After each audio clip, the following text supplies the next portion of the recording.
आसिम मुनीर ने पाकिस्तान को रिस्पेक्ट दिलवाई है, हर पाकिस्तानी को, हर आदमी को। शहबाज शरीफ और उनके साथ मिलके इन लोगों ने जिंदगी में एक ऐसा काम किया है जिसका मैं जितना भी तहे दिल से पाकिस्तान को शुक्रगुजार होना चाहिए।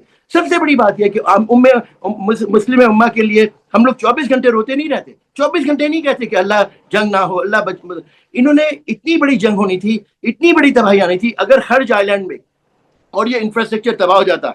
मैंने इराक में देखा है 1990 में क्या हुआ था, मैंने इराक में 2003 वाली वॉर में देखा है, मैंने कई जंगें देखी। मैं बस्निया हर्ज़गोविना में था, मैं हिस्टोरियन हूँ, मैं जाता हूँ देखता हूँ अपनी first I think that it was valour, it was courage, it was wilful intention, goodwill, और सब तारीफ करते हैं, सब तारीफ करते हैं। मैं तो एक बहुत पॉजिटिव विजन के साथ जा रहा हूँ, और ये इसमें आसिम मुनीर साहब का मैं एग्जैजरेटेड रोल बयान नहीं कर रहा। Something he did right, he was the man for the occasion, ये मुझे नहीं पता, और इसका एक लॉन्ग टर्म रिपरकशंस होंगे। And Pakistan being as a mediator, signing it, एक ऐसी जिस छोटी कौम जिसके बारे में सब कहते हैं कुछ नहीं है, फॉर $8 बिलियन, रात को नींदें हराम है।